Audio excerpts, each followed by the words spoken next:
Hey, what is going on, guys? That was not expected. That was unexpected again for the Montreal Canadiens. Sorry about my haircut, man. It looks terrible, terrible. I need to get it cut this week, so yeah, we're gonna look nice and fresh. So yeah, the Montreal Canadiens lose to the Boston Bruins 4-2 with an empty netter at the end of the game. That was a weird game in the way that I did not expect the Montreal Canadiens to be that good against the Boston Bruins. Last game they won against the Maple Leafs, but I honestly thought that it was just the Maple Leafs choking the game, playing bad. But apparently not. Apparently the Canadiens played great, and they played great again tonight. And they're surprising with all the AHL players they have on their team, with all the injuries they have at the moment. It's really surprising that they're performing that good against top NHL teams.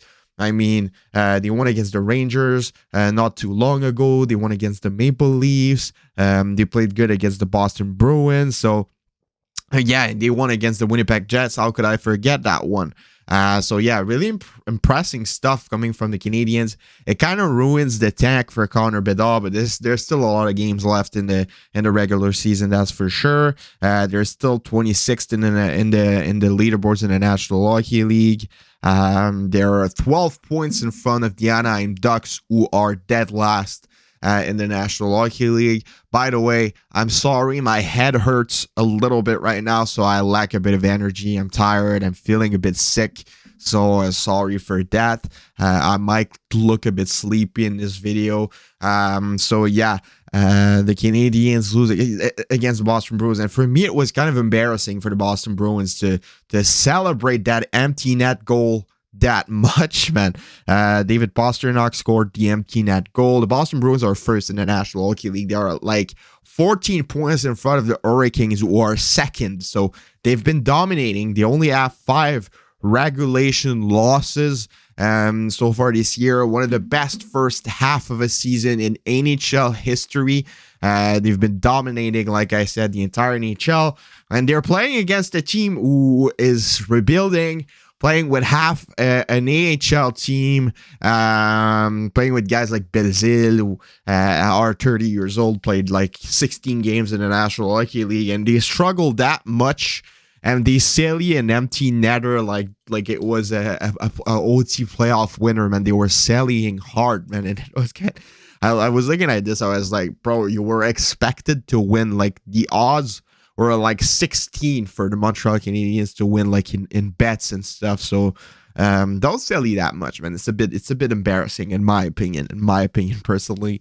So yeah, Nick Suzuki, no points tonight. He played good in the face-offs. After the first period, it was 8-0 for him in a face-to-face on face-offs with Patrice Bergeron, one of the best face-off player in the National Hockey League. So that's some good news for Nick Suzuki in that department. He's improving on face-offs. I think he finished the night at 65%, which is really, really good. He got a lot of scoring chances, made some good passes. And honestly, Nick Suzuki, since Cole Caulfield has been injured, is looking more like himself. He still hasn't gotten a lot of points. He got 1 last game, 0 tonight, but he's getting there. And we can kind of feel that he's coming back to his former self slowly but surely. Kirby Dach is elite. I don't even care. Kirby Dach is elite. Kirby Dach was amazing tonight. By far the best player on the Canadiens, and probably one of the best players on both teams tonight.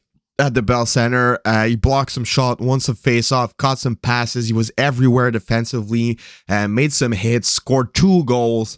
He was everywhere. And even Pierre Wood from our DS said it. He was like, bro, does Kirby Dach even leave the ice in this game? He's always everywhere. And he played 23 minutes. He just got 22, and he's improving game after game after game. He's getting a lot of points. He's getting more and more points, and he's going to get more and more confidence. And apparently he's playing with an injury on his right foot, so it makes it even more impressive. The character, he's using his body a lot better. The way he moves, he reminds me a bit of Leon Draisaitl. Not comparing both players. Leon Draisaitl is obviously leagues above Kirby Dach at the moment, but the way he uses his body reminds me a lot of the Leon Draisaitl at the moment. And since he got back at center, he's a point per game for the Montreal Canadiens, so that's really, really interesting.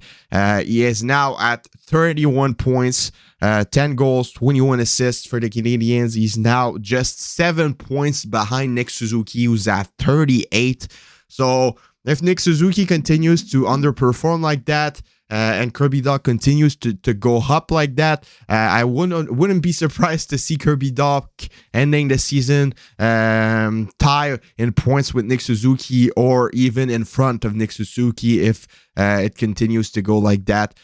He's getting closer and closer. He's just 6 points away from Suzuki, so definitely something that a lot of people were not expected at the start of the season. I mean, when the Canadiens traded Romanov for him, a lot of people were unhappy, and there's still some people that are unhappy. I'm sorry, but getting Kirby Dach for a guy like Yevgeny Dadonov, Alexander Romanov is a genius move. It's a genius move. Romanov, I really like the guy. I really like the hockey player, but he's not in the same caliber of player that Kirby Dach. Kirby Dach is an elite player. He's going to be a superstar in the National Hockey League, and he's going to be an excellent top 6 center for the Montreal Canadiens. So genius move by Kent Hughes. Can't believe the Blackhawks gave up so quickly on that kid. Even though I don't think he would have ever broke out with the Chicago Blackhawks if he stayed there. He wasn't in the right environment, and they weren't playing him in the right situations. That's what Montreal and St. Louis been doing, putting him in the right spots at the right time, and he's been developing pretty well. One of the good points of this season so far for the Montreal Canadiens. Just hope that his injury doesn't get worse, and that he continues to play, because he's really, really fun to watch. If Kirby Dach is on the injury reserve, it's going to be a lot more boring than it already is with all those injuries. Caulfield, Slafkovsky, all those interesting, entertaining players are injured. So yeah, sorry, I got distracted. By a message on my phone. I'm really, really sorry. I was about to look at statistics for the game, and then I saw a message, and it completely distracted me. So yeah, defensively, Jacky played 10 minutes. I don't really get that. I'm going to make a video talking about this tomorrow. So if you don't want to miss that, I invite you to subscribe and turning on post notifications. I'm going to make an update on Harbor Jacky tomorrow, so it's going to be a really, really interesting video. You don't want to miss that. Mike Hoffman's terrible, man. I get there's a lot of AHL players on the team right now, but he played almost 20 minutes. That's a bit too much. He made a nice play on the power play goal coming from Kirby Dach.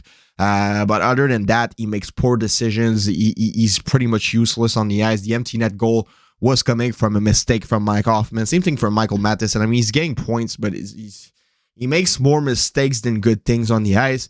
And I'd rather see Arbor Jacky get more minutes than seeing Michael Matheson play 24 minutes a night. Suzuki got 24. Kirby Dach got 23, almost 24. He was at 23, 59. He was the most used player for the Montreal Canadiens tonight, Kirby Dach. And he was really effective, efficient in everything he was doing. So, yeah, Samuel Montembeault, again, solid. He's leagues above Jake Allen this year. If Jake Allen was in net tonight, that would have been an absolute destruction by the Boston Bruins. I mean, the game probably would have finished like 6-2, 7-2. Montembeault made some amazing saves that Jake Allen wouldn't have done. Like, honestly, when Allen comes back from his injury, I hope that Samuel Montembeault keeps the number 1 goalie spot, because he deserves it. The way he's been playing, he deserves it. And if you put back Allen like nothing happened, it's like discrediting what Montembeault has done in all those games for the Canadiens. I don't think that the Canadiens would have won any of those big games if it wasn't for Sam Montembeault. The way he keeps the Habs in the games, the way he gives momentum to the team, it's really impressive. And I hope, for God's sakes, that he keeps the number 1 goalie spots even when Jake Allen is going to come back. So, yeah, that's my review of tonight's game. That's the best case scenario. We play a good game. It's entertaining to watch. They lose by pretty much just an unlucky play. and we still don't get any points, and we continue to tank. So those are the games that we want to see. Those are the best case scenario games for the Montreal Canadiens. And yeah, let me know what you guys all think about this. Give me your assessments of the game in the comments below. Subscribe, leave a like, comment, share, do everything you want. I'm going to see you guys tomorrow for another video. Have a good night. Have a good rest of your day if you're watching this tomorrow. And yeah, I'll see y'all later for another video. Bye-bye.